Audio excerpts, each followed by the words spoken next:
میرے واجب الاحترام دوستوں اور بزرگوں، ہمارے ہاں الحمدللہ بیرون کی جماعت آئی ہوئی ہے اور اس میں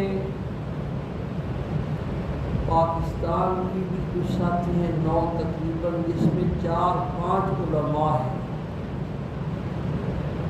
ایک تو جماعت کا سفر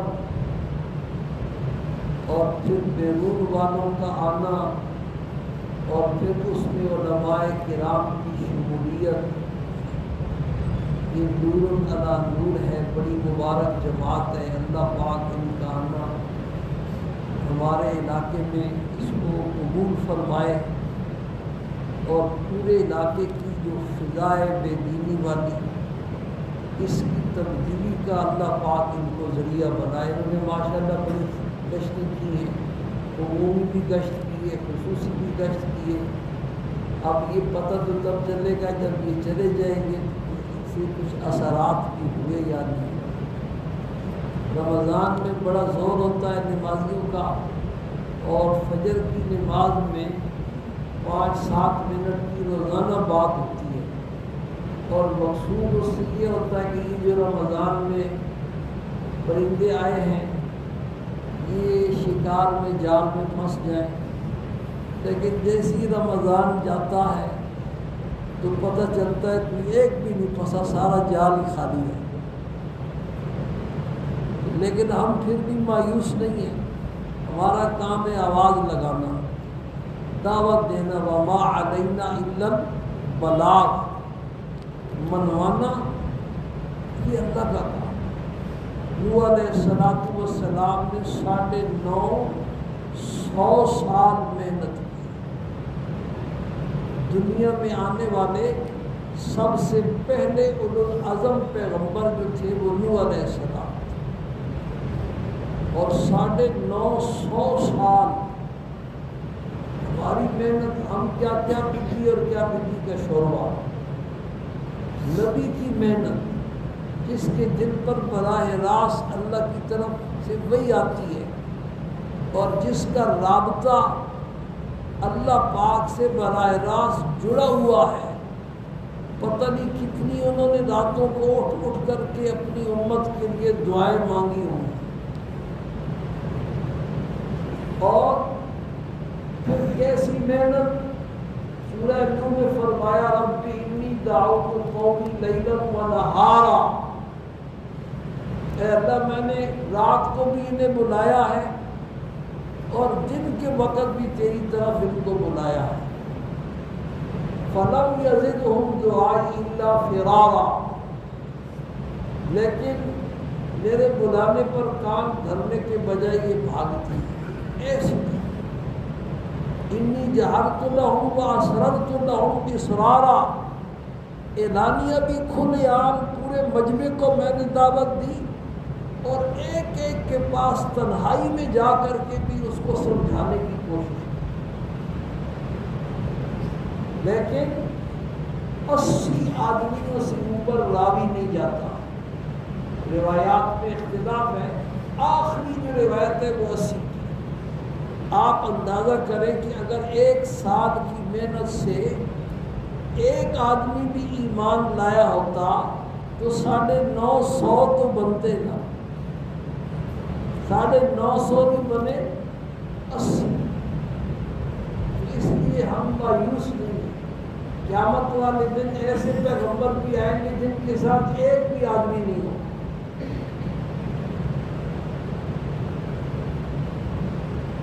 تو جماعت والوں کی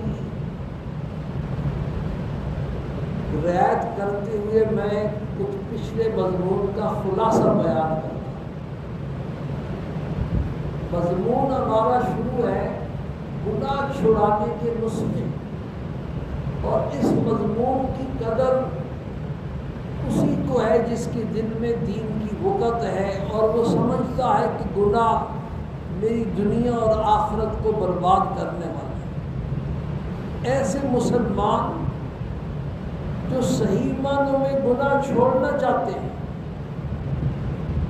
لیکن نفس اور شیطان کے غلبے کی وجہ سے، معاشرے اور ماحول کے برے اثرات کی وجہ سے، اور اس زمانے میں گناہوں کی طرف بلانے والے اسباب کی کثرت کی وجہ سے، آپ اپنی یاد میں سوچیں آج سے 20 25 30 سال پہلے کا زمانہ وہ آج کے زمانے سے کیسا بدلا ہوا، اس 60 70 سالہ زمانہ وہ کیسے بدلا ہوا جو ہمارے بزرگوں نے دیکھا، اور اب یہ نئی نسل، یہ کانچوں والے، چڑیوں والے، اللہ پاک ان کو ہدایت دے، اس کا تصور بھی نہیں تھا۔ اس زمانے میں بھی خال تھے۔ مولانا شاہ الحق تھانوی رحمۃ اللہ علیہ کا ایک جملہ مجھے یاد آیا، وہ فرمایا کرتے تھے، وارے مسلمان، تم اللہ اور اللہ کے پیغمبر کے کہنے پر ٹخنے ننگے کرنے پر بھی تیار نہیں ہوئے، اور انگریز خبیث کے کہنے پر تم نے گھٹنے بھی ننگے کر دیے۔ بڑی غیرت کا مقام۔ یہ بڑا عجیب زمانہ ہے، گناہوں کی طرف بلانے والے اسباب کی کثرت کی وجہ سے۔ تو وہ گناہ چھوڑنا چاہتے ہیں لیکن چھوڑ نہیں پاتے، بڑی مشکل پیش آتی ہے۔ ان کے لیے اللہ اور اللہ کے پیغمبر نے اور اللہ والوں نے کچھ ایسے نسخے اعمال بتلائے ہیں، اگر ان اعمال کا اہتمام کر لیا جائے تو پھر نسبتاً گناہوں کا چھوڑنا بندے کے لیے کیا ہو جاتا ہے، آسان ہو جاتا ہے۔ اب تک ایسے 6 نسخے بیان ہو چکے ہیں، 7واں شروع ہے۔ پہلا نسخہ بیان ہوا تلاوت قرآن، دوسرا نسخہ بیان ہوا اقامت صلاۃ، تیسرا نسخہ بیان ہوا وَلَذِكْرُ اللَّهِ اکبر، ذکر کی کثرت، اور چوتھا نسخہ بیان ہوا وَاللَّهُ يَعْلَمُ مَا تَصْنَعُونَ، انسان کی نگرانی پر اللہ پاک نے جو جاسوسی نظام لگایا ہوا ہے اس کا مراقبہ کرنا، اس کو سوچنا کہ 5 گواہ کیمرے کی طرح میرے اوپر لگے ہوئے، جو حرکت بھی میں کروں گا وہ معقول کرنا۔ اور چھٹا نسخہ بیان ہوا فکر آخرت، آخرت کی 7 منازل بیان ہوئی، اور ان 7 میں سے ہر ایک منزل ایسی ہے کہ اگر 7 نہ ہوتی، 1 ہوتی، پھر بھی بندے کو گناہوں سے باز رکھنے کے لیے کافی تھی۔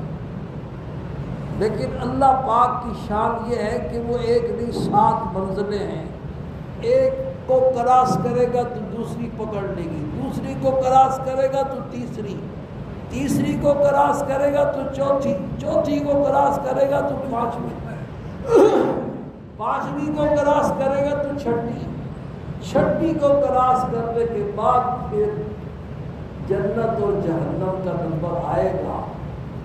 یہ ساری تفصیلات میں نے اپنے سامعین اور اپنے نمازی بھائیوں کے سامنے بیان کی ہیں۔ اللہ پاک ان کو اس پر عمل کرنے کی توفیق نصیب فرمائے تاکہ ان کی زندگیوں میں انقلاب آئے۔ 7واں نسخہ جو شروع ہے وہ ہے کثرت صیام۔ رمضان کے روزے تو رکھنے ہیں، رمضان کے علاوہ بھی جس آدمی کا نفس قابو میں نہیں آ رہا، شیطان اس کے اوپر غالب ہے، اس کے لیے اللہ اور اللہ کے پیغمبر نے یہ کثرت صیام والا نسخہ بتلایا ہے کہ وہ مسلسل روزے رکھے۔ مسلسل روزے رکھنے سے اس کا نفس قابو میں آ جائے گا۔ یہ سارا خمار کس کا ہے؟ گندم کا۔ 2-3 دن کھانا نہ ملے تو بالکل فیضا ہو جائے گا۔ جب بندہ بیمار پڑتا ہے، غذا کم ہو جاتی ہے، کھانے پینے سے رہ جاتا ہے، اس روزے کو چلو آج چلتے ہیں ذرا دامن کو کی سیر کرنے، تو کیا خیال ہے اس کی ہمت ہوتی ہے دامن کو کی سیر کرنے؟ حلال اس کی منتیں کرو، حلال لالچ دو، لیکن اس کی ہمت ہی نہیں ہوتی ہے۔ یہ ساری بستی کھانے پینے کی خمار ہے، گندم۔ تو کثرت صیام پر تمہیدی 4 باتیں اب تک بیان ہو چکی ہیں۔ اب میں ان کو دہراتا نہیں ہوں ورنہ اگلی بات رہ جائے گی۔ 4 باتیں آپ نے سنی۔ 5ویں بات یہ سمجھے کہ روزے سے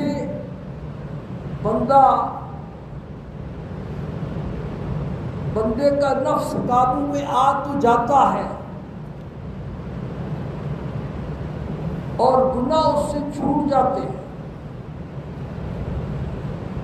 لیکن شرط یہ ہے کہ روزہ اس کا 1 نمبر ہو۔ یہ 5ویں بات۔ روزہ کیا ہو بھائی؟ جتنے اعمال بتلائے ہیں وہ سارے کے سارے 1 نمبر ہو۔ اب ڈاکٹر بڑا ماہر ہے ماشاءاللہ، اس کی تشخیص اور تجویز وہ حتمی ہوتی ہے۔ اس نے جو نسخہ لکھا ہے، تجویز کیا ہے، وہ نسخہ 100% صحیح لکھا ہے، اور بیماری کی تشخیص بھی اس نے 100% صحیح کی ہے۔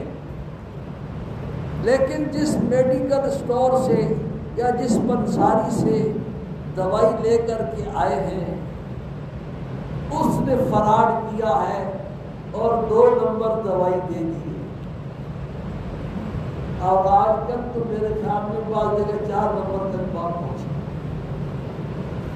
تو 2 نمبر دوائی، 3 نمبر دوائی، 4 نمبر دوائی مریض استعمال کر رہا ہے، لیکن بیماری میں فرق نہیں پڑ رہا، جوں کا توں بیماری میں اضافہ ہو رہا ہے۔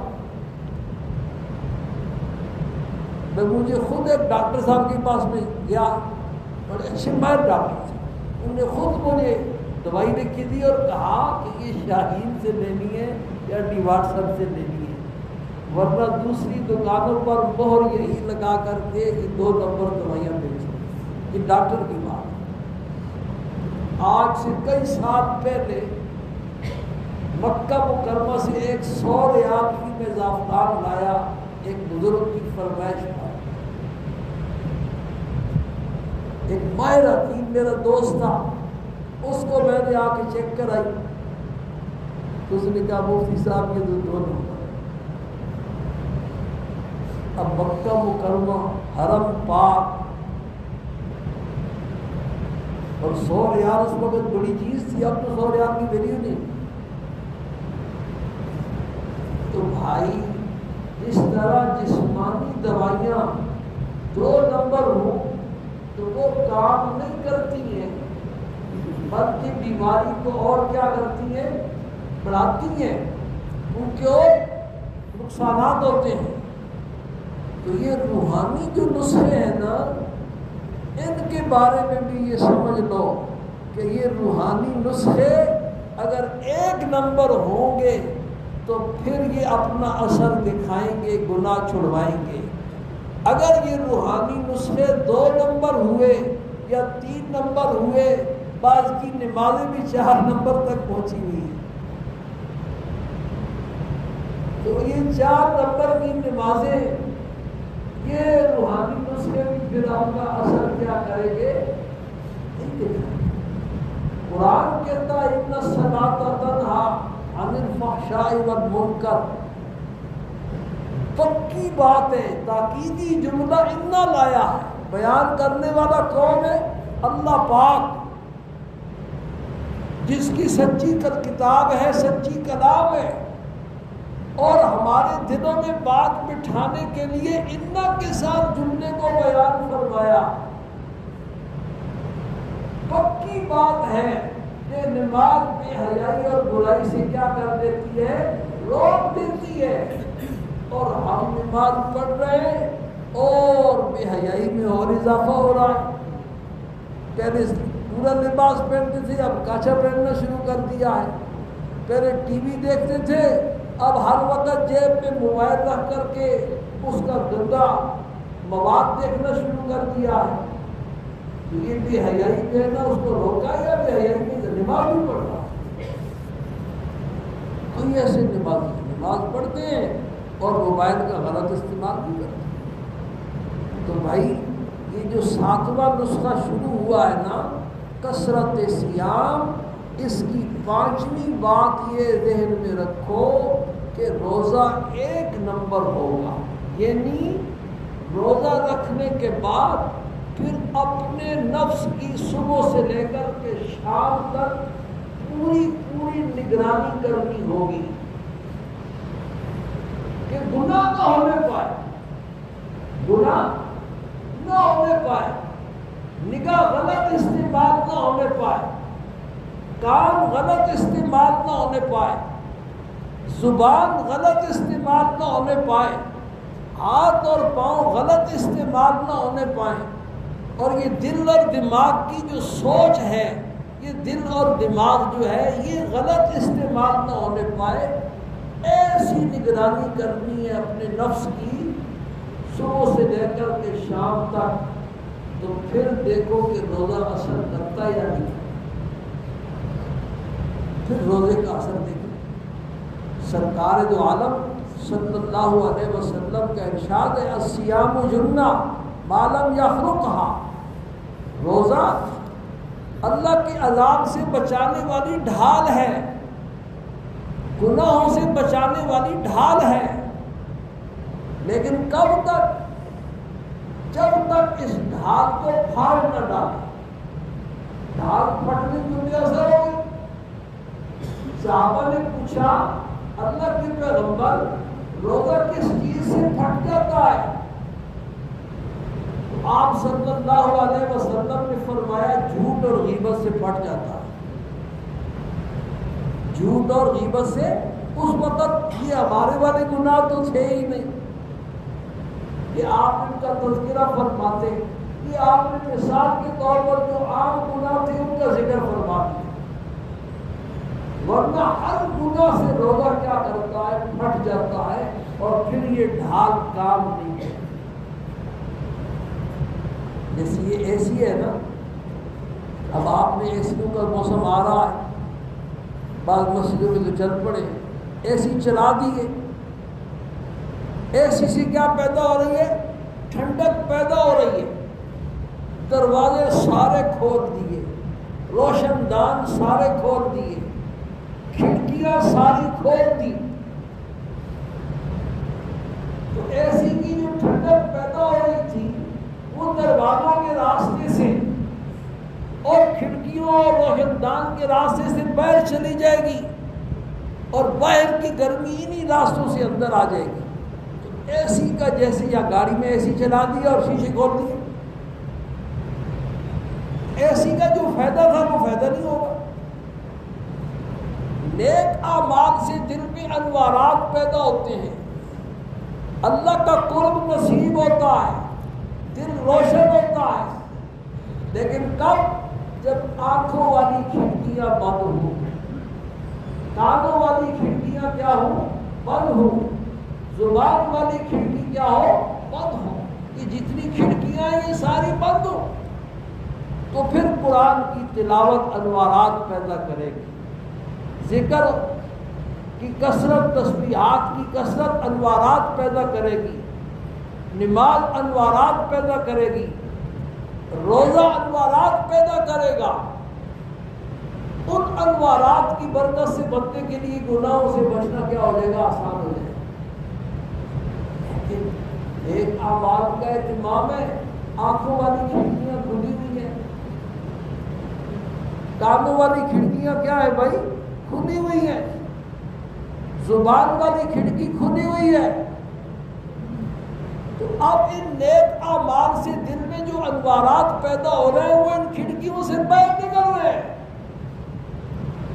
اور باہر کی جو ظلمت ہے وہ اندر آ رہی ہے، تو کباہت اس کا فائدہ نہیں۔ اس لیے بھائی روزہ کیا ہو؟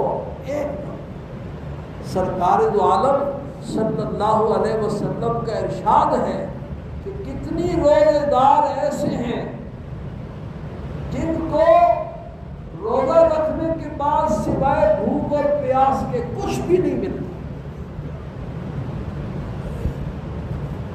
کتنی قرآن کی تلاوت کرنے والے ایسے ہیں کہ وہ تلاوت کرتے ہیں اور قرآن ان پر لعنت کر رہا ہوتا ہے۔ کتنی نماز پڑھنے والے ایسے ہیں کہ ان کی نماز گندے کپڑے میں لپیٹ کر ان کے منہ کے اوپر مار دی جائے، سب سے اوپر بھی جائے۔ اس لیے پانچویں بات کیا ہوئی؟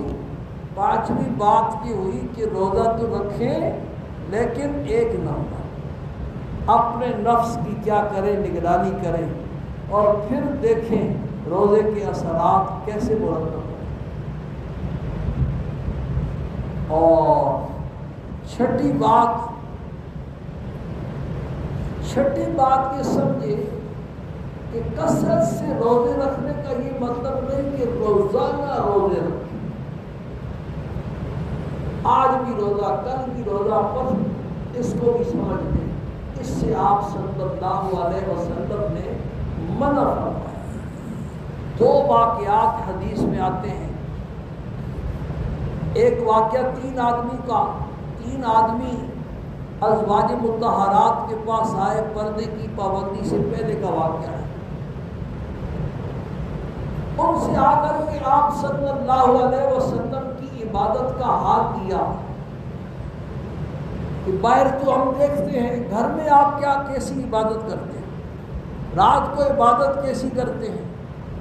تو ازواج مطہرات نے آپ کی عبادت کا جو حال تھا وہ ذکر فرمایا کہ آپ کبھی رات کو سوتے ہیں، کبھی جاگتے ہیں، کچھ حصہ سوتے ہیں، کچھ حصہ جاگتے ہیں، اور آپ کبھی روزہ رکھتے ہیں، کبھی روزہ نہیں بھی رکھتے۔ اس طرح کے حالات آپ کے بیان کرتے ہیں۔ وہ تینوں سال حضور کا زمانہ تھا، وہی اتر رہی تھی، جبریل امین کی آمد و رفت جاری تھی، لوگوں کے دلوں میں ایسے نیکی کے جذبات ابھرتے تھے، پیدا ہوتے تھے، حضور کی صحبت تھی، آپ کی تو ایک نگاہ ہی کافی ہے۔ دین ہوتا ہے بزرگوں کی نظر سے پیدا، نہ کتابوں سے، نہ والوں سے، نظر سے پیدا۔ دین ہوتا ہے بزرگوں کی نظر سے پیدا، اور جہاں پیغمبر کی نظر ہو گئی۔ ہمارا ایمان ہے جس کو ایک جھلک نصیب ہو، صرف ایک جھلک، پھر پوری زندگی آنے کا موقع نہیں ملتا۔ آمد و رفت کے ذرائع اتنے آسان نہیں تھے اس زمانے۔ قیامت تک آنے والے سارے اولیاء، غوث، قطب، ابدال، جنید بغدادی بن جائے اور سارے جمع ہو کر کے جس کو ایک جھلک نصیب ہو گئی ہے اس کے مقام کو نہیں پہنچ سکتے۔ عبداللہ ابن مبارک رحمہ اللہ سے کسی نے پوچھا کہ امیر معاویہ رضی اللہ تعالیٰ عنہ کی شان اونچی ہے یا عمر بن عبدالعزیز کا مقام اونچا ہے؟ امیر معاویہ صحابی ہے رضی اللہ تعالیٰ عنہ، عمر بن عبدالعزیز تابعی ہیں۔ عبداللہ ابن مبارک نے بڑا پیارا جواب دیا، اللہ کے بندے تو ان دونوں کی ذات کا مقابلہ کرا رہا ہے۔ امیر معاویہ جس گھوڑے پر سوار ہو کر کے آپ صلی اللہ علیہ وسلم کے ساتھ جہاد میں شریک ہوئے، اس گھوڑے کے دوڑنے کی وجہ سے جو مٹی اور گرد و غبار اڑ کر کے گھوڑے کی نتھنوں میں داخل ہو گیا، ہزاروں عمر بن عبدالعزیز آ جائے اس مٹی کی شان کو بھی نہیں پہنچ سکتے۔ عمر بن عبدالعزیز وہ آنکھیں کہاں سے لائیں گے جنہوں نے جمال جہاں آرا کا نظارہ کیا تھا؟ وہ کان کہاں سے لائیں گے جنہوں نے آپ صلی اللہ علیہ وسلم کی تلاوت سنی تھی، ارشادات سنی تھی؟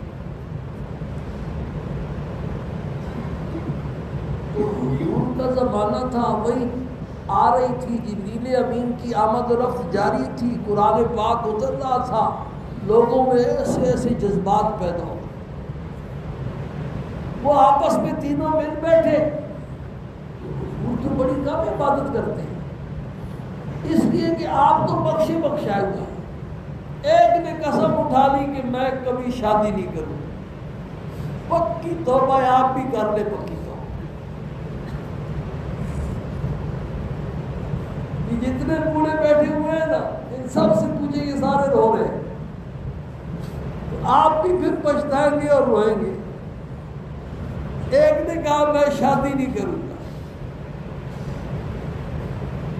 دوسرے نے کہا میں ہمیشہ روزہ رکھوں گا، کبھی افطار نہیں کروں گا، تیسرے نے کہا میں ساری رات ہمیشہ جاگوں گا، کبھی بستر پر نہیں جاؤں گا۔ کیسے جذبات! یہ اب جذبات دینی جذبات، اچھے جذبات۔ سرکار دو عالم صلی اللہ علیہ وسلم تشریف لائے، ازواج مطہرات نے یہ سارا قصہ آپ کو سنا دیا۔ آپ نے ان تینوں کو بلایا اور ان کو ارشاد فرمایا، ان اعلمکم باللہ انا واتقاکم، تم میں سب سے زیادہ اللہ کی ذات کو پہچاننے والا میں ہوں، اور سب سے زیادہ اللہ پاک سے ڈرنے والا بھی میں ہوں۔ تم مجھ سے بھی بڑھنا چاہتے ہو؟ میں نے تو شادیاں بھی کی ہیں، میں رات کو سوتا بھی ہوں، جاگتا بھی ہوں، اور میں روزہ رکھتا بھی ہوں، اور کبھی افطار بھی کرتا ہوں۔ ڈانٹ ڈپٹ کی۔ اس سے پتہ چلا کہ مسلسل لگاتار ایسا روزہ رکھنا کہ ایک دن بھی ناغا نہ ہو، یہ شریعت میں ممنوع ہے۔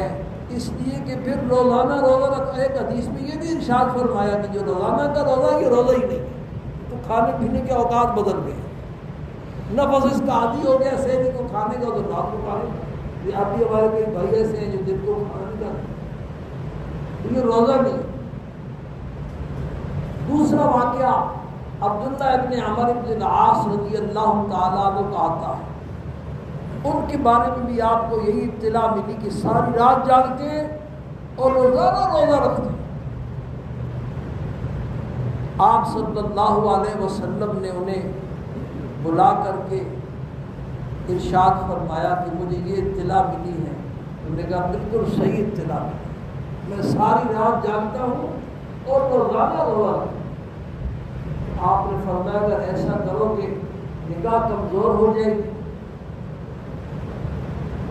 جسمانی صحت خراب ہو جائے گی، بس مہینے میں صرف 3 روزے رکھا کرو